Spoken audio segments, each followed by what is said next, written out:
बहुत ही इंपॉर्टेंट है।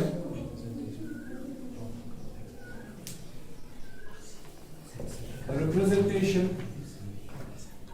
ऑफ ए कॉम्प्लेक्स नंबर या polar form of a complex number. सुनो बेटा, पोलर रिप्रेजेंटेशन और its polar form of a complex number. मतलब अब हम कॉम्प्लेक्स नंबर को ज्योमेट्रिकली पढ़ने जा रहे हैं, ठीक है, जो हमने कल पढ़ा। देखो हमारे पास एक कॉम्प्लेक्स नंबर है x plus iota y, this is the complex number, ठीक। जो हमने पढ़ा है दैट इज कि इसका मॉडुलस जो है, mod of z is square root of x square plus y square, its conjugate z bar is x minus iota y, x minus iota y। हमने ऑलरेडी पढ़ा हुआ है। yes, कल हमने क्या पढ़ा कि हम जब x एक्सिस और y एक्सिस लेते हैं तो एक प्लेन, ऐसे प्लेन को हम बोलते हैं कार्टेशियन प्लेन, ठीक है। इस ज्योमेट्री को हम बोलते हैं two dimensional geometry and this plane is known as Cartesian plane. ये आपने ऑलरेडी पढ़ा है, 9th में पढ़ा है, 10th में पढ़ा है, ठीक है। ये x एक्सिस है, ये y एक्सिस है, ये ओरिजिन है, ये क्वाड्रेंट्स है, फर्स्ट सेकंड थर्ड फोर्थ। ये इस पे पॉइंट्स होते हैं 1 2 3 4 5, it's -1 -2 -3 -4, it's positive 1 2 3, it's negative -1 -2 -3। हमने ऑलरेडी पढ़ा हुआ है। ये दोनों एक्सिस रियल है अगर हम बात करेंगे कार्टेशियन प्लेन की।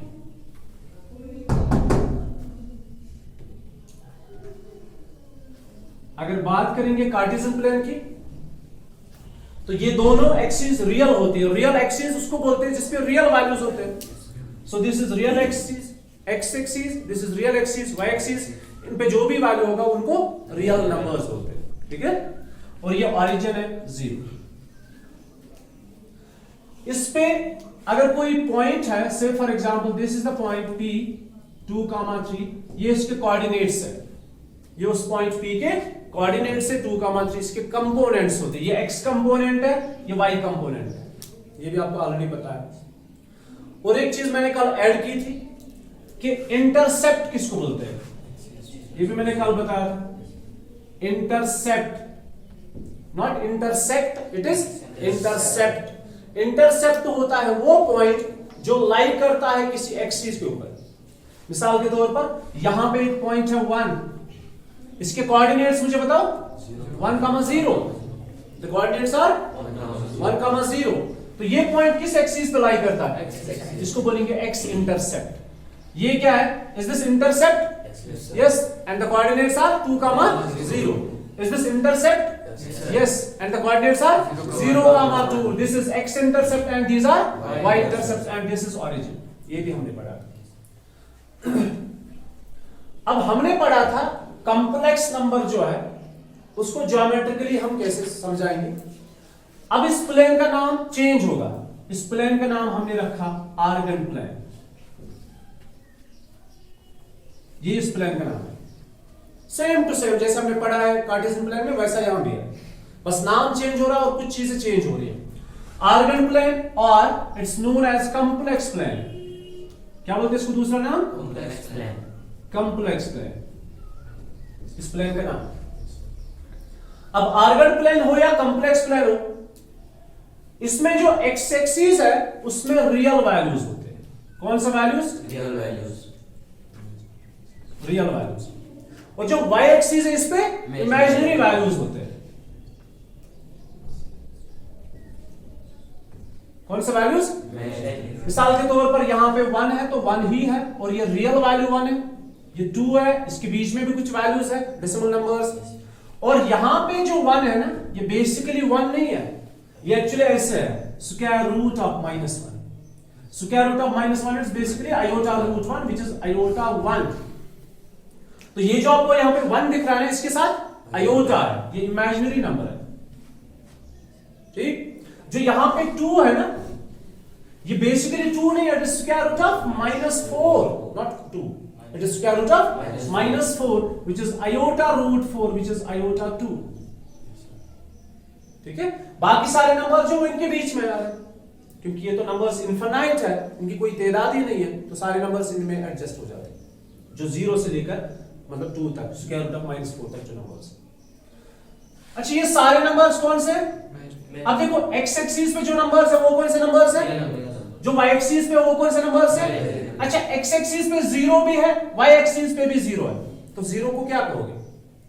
देखो 0 के साथ अब आयोटा रखो या सिर्फ 0 रखो, इसमें कोई फर्क नहीं है। ठीक, 0 बेसिकली रियल ही है, और 0 को कॉम्प्लेक्स बनाने के लिए, इमेजिनरी बनाने के लिए हम इसके साथ आयोटा रखते हैं, अदरवाइज 0 पर कहां फर्क है। बट ओरिजिनली जो 0 है वो सिर्फ रियल है, वो इमेजिनरी नहीं, इसको इमेजिनरी बनाने के लिए हम आयोटा साथ डालते हैं। तो इस पे कौन सा वैल्यूज है? Real values. इस पे कौन सा वैल्यूज है? Imaginary values. अच्छा, ये जो यहाँ पे कोऑर्डिनेट है ना 2, -3, आपको पता है बेसिकली ये क्या है? 2, iota 3, क्योंकि ये इसमें से रियल है, ये इमेजिनरी, लेकिन लिखते 2, 3 है। और पता है ये किसको रिप्रेजेंट करता है? एक कॉम्प्लेक्स नंबर को। कौन से कॉम्प्लेक्स नंबर को? The complex number is 3 is the real value, the real part is 3 and the imaginary part is sorry the real part is 2 plus and the imaginary part is 3, और हम लिखते हैं iota 3, so this is the complex number। तो ये complex number को इस point P ने represent किया। किसने रिप्रेजेंट किया? पॉइंट P ने। You got it? लेकिन लिखना यही है, और हमें खुद से समझना ये आयोटा, ये इमेजिनरी पार्ट है।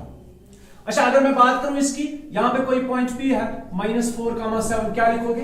What's the complex number? It is -4 का प्लस iota 7, ये है कॉम्प्लेक्स नंबर। ठीक। अच्छा, मैंने कल बताया था z इज इक्वल 3, मैंने आपको दो चीजें इससे पहले भी बताई थी, purely real and purely imaginary. z is equal to 3 is purely real, इसमें कोई इमेजिनरी पार्ट नहीं है, and z is equal to iota 4 is purely imaginary, यहां पे कोई रियल पार्ट है ही नहीं। ठीक है, so this is purely real, this is purely imaginary. Where is this complex number? It lies on x axis, it lies on real axis. Okay, z is equal to 3, 1, 2, 3, क्योंकि ये बन रहा है coordinate 3, 0, 3, 3 means the real part and 0 means the imaginary part, iota 0. And where is this iota 4? It's here, 1, 2, 3, 4.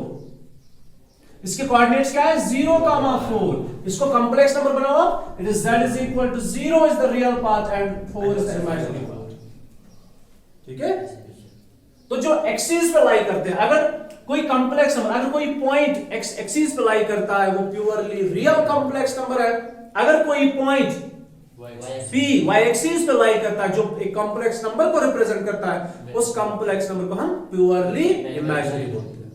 ठीक है, और अगर ये 0 है, अगर ये ओरिजिन है, दोनों चीजें 0 है, तो 0, 0, so what's the complex number?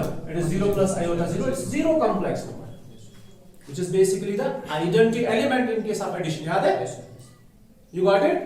तो ये सारा कुछ हमने कल पढ़ा था। अब और एक चीज जो हमने कल पढ़ी, that is, अगर हमारे पास एक, सुनो बेटा, ये पॉइंट P है, ये किसको रिप्रेजेंट कर रहा है? कॉम्प्लेक्स नंबर को। ठीक है, इस पॉइंट P को हम जब ऑरिजिन से ज्वाइन करेंगे, किससे? ऑरिजिन के साथ ज्वाइन करेंगे, इनके बीच में कुछ डिस्टेंस है, इनके बीच में क्या है? डिस्टेंस है। That distance is denoted by r। क्या है? r है, and r is equal to mod of z। तो इस डिस्टेंस को हम बोलते हैं modulus of z, and it's denoted by r। In polar form it's denoted by r। Okay, so what's r? r is modulus of z, r is modulus of z। देखो, दो नई चीजें इंट्रोड्यूस हो जाएंगी यहां पर। पहला r is modulus of z means r is equal to mod of z, और ये मॉडुलस होता क्या है? It's the distance of the point P from the origin. किसकी distance? Of the point P, ये जहां भी हो, यहां पे हो, यहां पे हो, जहां कहीं भी हो, it's the distance of the point P from the origin. So हम डिस्टेंस फॉर्मूला यूज करेंगे 10th में जो हमने पढ़ा, that is distance of OP which is equal square root of, कल भी बताया था मैंने, it is x2 minus x1, क्योंकि यहाँ पे कोऑर्डिनेट्स है 0 0, so it is x2 minus x1 मतलब x minus 0 whole square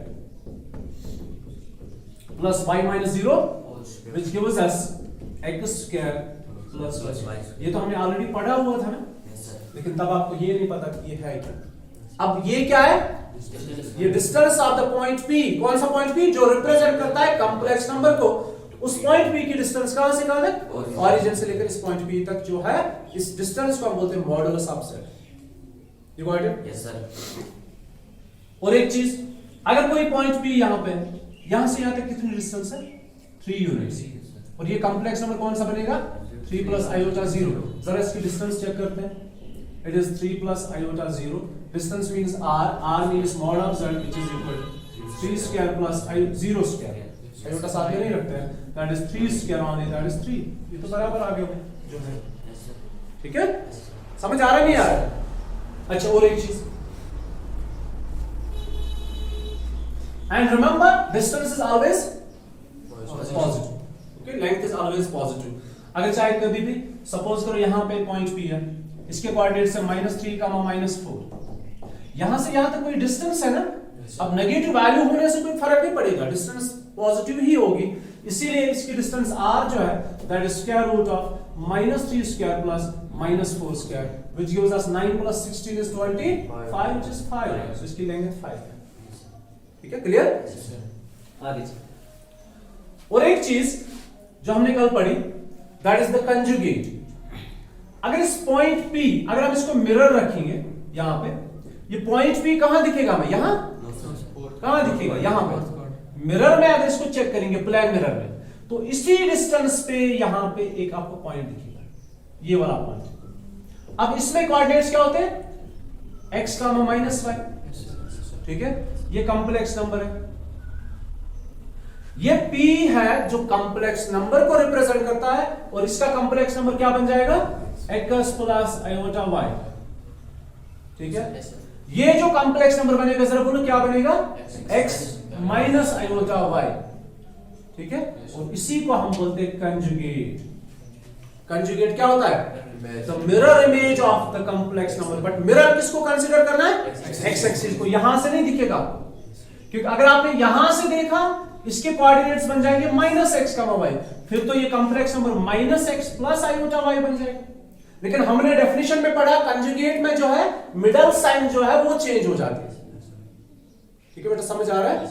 तो मुझे बताओ, इसका कॉम्प्लेक्स, इस कॉम्प्लेक्स नंबर की मिरर इमेज कहां है, P of x, -y, और इसका कंजुगेट इसी को कहते हैं z, conjugate z bar is equal to x minus iota y, ठीक है बेटा, ये हमने ऑलरेडी पढ़ा हुआ है। अब देखो नेक्स्ट हमें क्या पढ़ना है, अब हम कन्वर्ट करेंगे इस कॉम्प्लेक्स नंबर को किस फॉर्म में, पोलर फॉर्म में। किसमें, इस कॉम्प्लेक्स नंबर को दूसरे तरीके से लिखा जाता है, सुनो, उसी को हम पोलर फॉर्म बोलते हैं। मेरी बात ध्यान से सुनो, ये पॉइंट P है, x, y, जब आप इसको ऑरिजिन के साथ ज्वाइन करेंगे तो ये क्या बन गया, r which is mod of z, तो r इंट्रोड्यूस हो गया नया। अच्छा, साथ में क्या होता है, ये कॉम्प्लेक्स नंबर इस positive direction of x axis के साथ एक एंगल बना रहा है, क्या बना रहा है, एंगल। अगर मिसाल के तौर पर ये कॉम्प्लेक्स नंबर यहां पे हो, तो ये एंगल कहां से मेजर करना है, पॉजिटिव डायरेक्शन, जो आपने पढ़ा हुआ है ऑलरेडी ट्राइगोनोमेट्री में। तो आपने इसको यहां से ऐसा नहीं देखना है, positive direction of x axis, clear? Yes sir. अच्छा, इस एंगल को हम बोलते हैं थीटा, क्या बोलते हैं, theta. What's theta, it's the angle with the positive direction of x axis. अच्छा, थीटा जो है और r जो है, आपको पता है इस p के कोऑर्डिनेट्स हम r कैसे रखते हैं, r, थीटा, r, आप याद रखो, इसको बोलते हैं पोलर कोऑर्डिनेट्स। क्या बोलते हैं, पोलर कोऑर्डिनेट्स, इसको याद रखो, पोलर, क्योंकि आपके एंट्रेंस में कभी क्वेश्चन आ सकता है the polar coordinates of the complex number, suppose 3 plus iota 4. Entrance में क्या क्वेश्चन होगा, या आपके एग्जामिनेशन में क्या क्वेश्चन होगा? The polar coordinates of the complex number z is equal 3 plus iota 4. आप ढूंढ लोगे, आप बोलोगे शायद कोऑर्डिनेट्स 3, 4 है। नहीं, आपने r निकालना है, आपने थीटा निकालना है। r तो आपको निकालना आता है, वो आपने भी समझा r कैसे निकालते हैं। अभी आपको क्या निकालना है? थीटा निकालना है, वो सीखना है आपने। और फिर अगर आपके पास r और थीटा दोनों चीजें हैं, आप किसी भी कॉम्प्लेक्स नंबर को पोलर फॉर्म में कन्वर्ट कर सकते हो। You got it? अभी देखो पोलर फॉर्म क्या होता है। इसको ज्वाइन करो, यहां पे परपेंडिकुलर ड्रा करो p यहां। मुझे बोलो यहां से यहां तक कितना है? x कोऑर्डिनेट देखो, और यहां से यहां तक, और ये क्या है? r है। ठीक है, अभी ध्यान cos थीटा किसके बराबर होता है? Base by hypotenuse. So what is x? r cos theta. समझ आया नहीं यार? हम क्या कर रहे हैं जरा बोलो। Conversion of the complex number this into the polar form. किस फॉर्म में? पोलर फॉर्म में कन्वर्ट करना है। और फिर sin थीटा बोल मुझे, perpendicular by hypotenuse. So y is equal to r sin theta, y is equal to r sin theta. गलत हुआ? x and y। अभी कॉम्प्लेक्स नंबर क्या है? x plus iota y। So what is z in the, this is complex number, the given complex number। ठीक, अब इसको हम polar form में कन्वर्ट करेंगे। देखो कैसे करेंगे।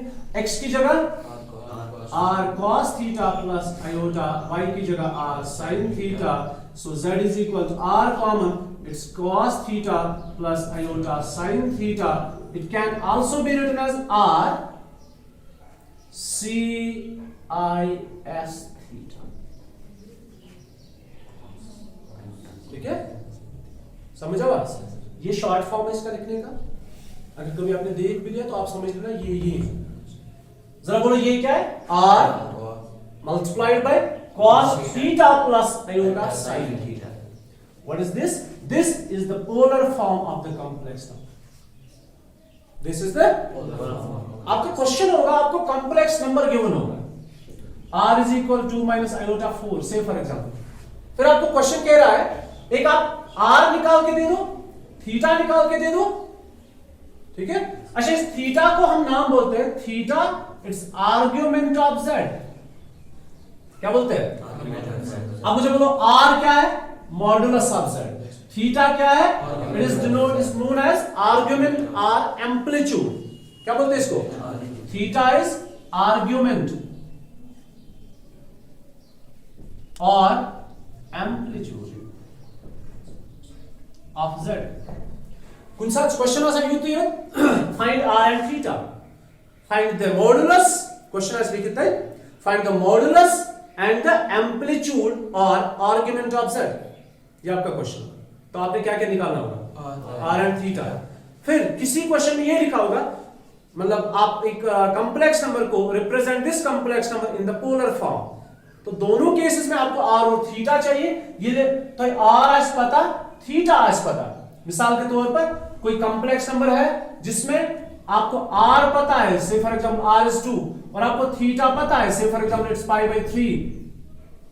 जरा बोलो इसका उसका पोलर फॉर्म क्या होगा? फिर r के बदले 2 into cos of pi by 3 plus iota sin of pi by 3। इसको बोलते हैं पोलर फॉर्म। तो पोलर फॉर्म में कन्वर्ट करने के लिए आपके पास क्या क्या होना चाहिए? r, जो बहुत आसान है, मॉडुलस निकालना होता है, और थीटा। तो कॉम्प्लेक्स नंबर तो गिवन होगा, जो कॉम्प्लेक्स नंबर गिवन होगा उसमें से मॉडुलस निकालना मुश्किल है नहीं है। फिर थीटा निकालना है, वो कैसे निकालते वो मैं आपको समझाने जा रहा हूं। यहां तक आपको समझ आया? देखो हमने जल्दी जल्दी देखो क्या क्या पढ़ा। कॉम्प्लेक्स नंबर पढ़ा, वो तो हमने ऑलरेडी पढ़ा हुआ था। Yes sir. उसका मॉडुलस जो है, मॉडुलस होता है the distance of the point P। What's point P? Point P क्या है? It represents the complex number. The distance of the point P from the origin is known as modulus. What is theta? It's the angle. ठीक है, angle positive direction of x axis में angle जो बनेगा। और एक चीज, what is this conjugate? It's the mirror image of the complex number, but you consider x axis as mirror। Yes, sir. Okay आपने x axis को as mirror consider करना है, तब जाके आप किसी भी कॉम्प्लेक्स नंबर का मतलब उसकी मिरर इमेज निकाल सकते हैं। फिर उसके बाद थीटा का नाम क्या है, आर का नाम क्या है, मॉडुलस, थीटा का नाम क्या है, आर्गुमेंट और एम्पलीट्यूड। अच्छा ये कौन सा प्लेन है, आर्गेंट प्लेन और कॉम्प्लेक्स प्लेन। इसमें एक्स एक्सिस क्या होती है, रियल एक्सिस होती है, और वाई एक्सिस क्या है, Y axis is an imaginary axis, X axis is a real axis. You got it? Yes sir. अच्छे से समझ आया? अब देखो थीटा निकालने का तरीका क्या है। अच्छा कॉम्प्लेक्स नंबर को कन्वर्ट करना है पोलर फॉर्म में, बहुत आसान है। आपने इस चीज को याद रखना है, r cos theta plus iota sin theta. इसके लिए आपको r चाहिए, थीटा चाहिए। जब आपके पास r और थीटा दोनों है तो ये बन गया पोलर फॉर्म। और r और थीटा क्या होते हैं, ये होते हैं पोलर कोऑर्डिनेट्स। किसके, कॉम्प्लेक्स नंबर के कौन से कोऑर्डिनेट्स, इनको बोलते हैं पोलर कोऑर्डिनेट्स। अब थीटा निकालने का तरीका देखो।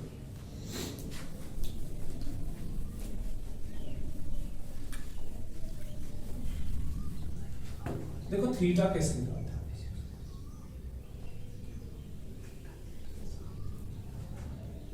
If a complex number lies in the first quadrant, एक ऑप्शन। अच्छा if it lies on the x axis, then what's the angle? Zero? नहीं समझे? अगर x axis पे लाई करता, देखो ये x axis है और यहां पे complex number, तो what's the angle? Zero. If it lies on negative x axis, minus pi, मतलब pi। खुद से समझना है। वैसे से ये कहता है जीरो कॉम्प्लेक्स नंबर, तो यहां पे होगा ना, तो what is theta in this case, pi. ठीक है, इस केस में थीटा क्या है, पाई है। तो इस केस में r कितना होगा, स्क्वायर रूट ऑफ -3 का square plus 0 square, so total कुल मिला के क्या है 3। डिस्टेंस तो 1 2 3 है ना, एंगल तो पॉजिटिव है। if z lies here, what's the angle? 90. So तब का दूरी फिक्रे साइज z इक्वल बना आयोटा 4 आते पाने लोग पता ही कोता 4 ही का थीटा कोता, तो बहुत आसान। if it lies here 3/2 or it's -π/2, वो समझा? Yes sir. तो ये एंगल के कंसीडर 0 से लेकर पाई तक, फिर पाई को ऐड नहीं करेंगे बल्कि 0 से लेकर -π तक जाएंगे। अगर आपने एंगल ढूंढना है ना, तो आप 0 से लेकर पाई, फिर पाई को ऐड नहीं करना है जैसे हम करते थे। इस बार आपने क्या करना है, 0 से लेकर पाई तक अलग दो हिस्से, और फिर 0 से लेकर पाई तक दूसरा हिस्सा, मतलब यहां से पॉजिटिव यहां से नेगेटिव। आज इसको ऐसे याद रखना। अच्छा अगर ये किसी क्वाड्रेंट के अंदर है तो क्या करेंगे, देखो 4 केसेस बन जाएंगे। पहला case, it lies in first quadrant, so this is theta. Second case, it lies in second quadrant, ठीक है, तो तब जाके ये थीटा होगा। Third case, it lies in third quadrant या फोर्थ क्वाड्रेंट। इस बार आपने ऐसा नहीं करना है यहां से घूम के आओ, नहीं, बिल्कुल यहां से, इट्स थीटा। और fourth case, it lies in third quadrant, यहां से नहीं आना है, यहां से आना है, ठीक है। तो थीटा की रेंज हमने रखी -π to π, -π to π। आपने पाई से ज्यादा नहीं जाना है, पाई तक ही जाना है। फिर अगर इससे पाई से ज्यादा आ भी गया तो यहां पे आप क्लॉकवाइज डायरेक्शन में जाओ। आपने निकालना है चारों केस में थीटा की कॉम्प्लेक्स नंबर कहां पे लाई करता है, अकॉर्डिंगली आपने थीटा निकालना है। तो हम दो एंगल्स कंसीडर करते हैं। थीटा वो जो हमें निकालना होता है, फिलहाल हम इसका नाम अल्फा रखेंगे। ये नॉर्मल एंगल है, ये कोई डायरेक्शन नहीं है। अल्फा जो है, मेरी बात ध्यान से सुनना मेहरबानी करके, अल्फा जो है इसमें हमने डायरेक्शन को कंसीडर नहीं किया, हमने ट्रायंगल को कंसीडर किया। सपोज ये अल्फा है। थीटा क्या है, थीटा पोलर कोऑर्डिनेट है, थीटा डायरेक्शन है। तो मुझे बोलो जो अल्फा है, मतलब सपोज करो ये 30 है, अल्फा 30 है, इस ट्रायंगल की बात कर रहे हैं तो एंगल कितना बन रहा है 30, तो थीटा कितना है 30 डिग्री। मतलब अगर कोई कॉम्प्लेक्स नंबर फर्स्ट क्वाड्रेंट के अंदर है तो थीटा किसके बराबर है, 30, मतलब अल्फा के बराबर। ठीक, थोड़ा सा आपको कंफ्यूजन होगा तो वो भी क्लियर होगा। अगर हम बात करेंगे क्या यहां से ट्रायंगल बन रही है, राइट एंगल ट्रायंगल, वो कहां से बनेगी, यहां से। इस ट्रायंगल का एंगल जो है कितना हम मानते हैं अल्फा, लेकिन हमें निकालना है क्या है थीटा, तो ये है। देखो थीटा और अल्फा में पहले आप फर्क महसूस करो। Alpha is a normal angle without directions, ठीक है, जितना एंगल बन रहा है राइट ट्रायंगल में वही अल्फा है। देखो यहाँ पे अल्फा बन रहा है और थीटा भी यही बन रहा है। अगर आप ट्रायंगल की बात करोगे, नॉर्मल ट्रायंगल की बात करोगे तो अल्फा, अगर आप डायरेक्शन की बात करोगे और कॉम्प्लेक्स नंबर की बात करोगे तब थीटा है, तो दोनों बराबर है। अभी कॉम्प्लेक्स नंबर यहां पे और अल्फा ये बन रहा है, थीटा ये बन रहा है। अब बोलो थीटा कितना है? थीटा इज 180 माइनस अल्फा, क्योंकि ये तो आपको गिवन होगा, या आप अकॉर्डिंगली किसी भी तरीके से निकाल सकते हो। Then in this case it's pi minus alpha. Remember, if a complex number lies in the first quadrant, दोनों तो हम चीज क्या शुद्ध जरूरत लगा पति क्वेश्चन इसको इतनी ज्यादा समझ में। अभी आपको उतना समझ में नहीं आ जाएगा, क्वेश्चन करने के बाद आपको समझ में आ जाएगा अच्छे से। फिलहाल आपने केसेस याद रखने हैं। Theta is equal to alpha if it lies in first quadrant, if it lies in second quadrant, then theta is equal pi minus alpha। ये अल्फा आज होते पता है किसी याद, then theta is equal pi minus alpha। Theta आपने निकालना होता है। If it lies in fourth quadrant, then theta direction है और अल्फा नॉर्मल एंगल है, then theta is equal to minus alpha। क्यों? नेगेटिव। देखो अल्फा तो नॉर्मल है, थीटा तो नेगेटिव है, तो थीटा मतलब minus theta. Listen to me, ये ट्रायंगल है, no direction, what's the angle? Alpha. ये थीटा है, एंगल डायरेक्शन है, तो माइनस थीटा। दोनों बराबर है ना? अगर कंपास से, अगर आप प्रोटेक्टर से मेजर करोगे, ये भी 30 आएगा, ये भी 30 आएगा, लेकिन ये विदाउट डायरेक्शन है और ये विद डायरेक्शन है, it's minus theta. So minus theta is equal to alpha और थीटा इज इक्वल, कितने केसेस हो गए? 3। समझ आया कुछ केसेस? बस आप इनको याद रखो, फिर अप्लाई कैसे करना वो मैं खुद से बताऊंगा आपको। फिलहाल आप केसेस याद रखो और जो केसेस है उनको समझने की कोशिश करो कि मैं कैसे इनको बना रहा हूं। ये थीटा इज इक्वल अल्फा है, क्यों? समझ आया? ये theta is equal pi minus alpha है, समझ आया? क्योंकि अल्फा आपको गिवन होगा, वो आपको क्वेश्चन से मिलेगा अल्फा, और आपने निकालना होगा थीटा, ठीक है? समझ आ रहा है? वो कहां से होगा मैं बताऊंगा ना, फिर अल्फा कहां से आएगा, अभी आपने क्वेश्चन कोई पढ़ा ही नहीं। अच्छा, ये हो गए 3 केसेस। चौथा केस जो थर्ड क्वाड्रेंट है, अल्फा कहां है? ये अल्फा है, ये क्या है? Theta, but negative direction. अच्छा, माइनस थीटा, ये थीटा जो है ध्यान रखना, ये थीटा जो है ये कितना है? ये angle minus pi, it's minus times pi minus alpha, है ना? ये नेगेटिव है, थीटा नेगेटिव है, लेकिन है कितना? 180 माइनस अल्फा। नहीं समझे? मैं ऐसे बताऊं, ये माइनस थीटा है क्योंकि नेगेटिव एंगल है। अगर नॉर्मली बात करेंगे, ये किसके बराबर है? ये थीटा, ये 180 माइनस अल्फा है, it's pi minus alpha. So theta is equal to minus times pi minus alpha, so theta is equal to plus alpha minus pi. Remember these 4 cases. First case, in the first quadrant, theta is equal to alpha. Second case, in the second quadrant, theta is equal to pi minus alpha. Third case means third quadrant, this one. Theta is equal to minus times, alpha minus pi, लिखो directly, alpha minus pi. And the fourth case is the fourth quadrant where theta is equal to minus alpha. समझ आया? अच्छे से? तो ये है theta निकालने का तरीका। आपके पास कॉम्प्लेक्स नंबर होगा, आपने उसका मॉडुलस निकालना है तो आसान है, कंजुगेट निकालना है तो आसान है। अगर आपने आर निकालना है तो मॉडुलस निकालना है, और अगर आपने थीटा निकालना है आपको सबसे पहले क्या करना है? उस कॉम्प्लेक्स नंबर को देखना है वो कहां पे लाई करता है। वो जहां पे लाई करेगा अकॉर्डिंगली आपके पास 4 केसेस है। कौन कौन सा केस है?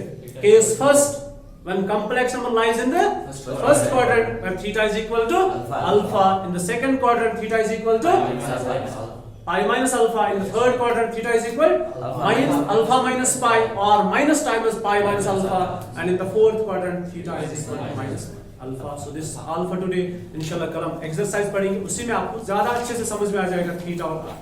ओके।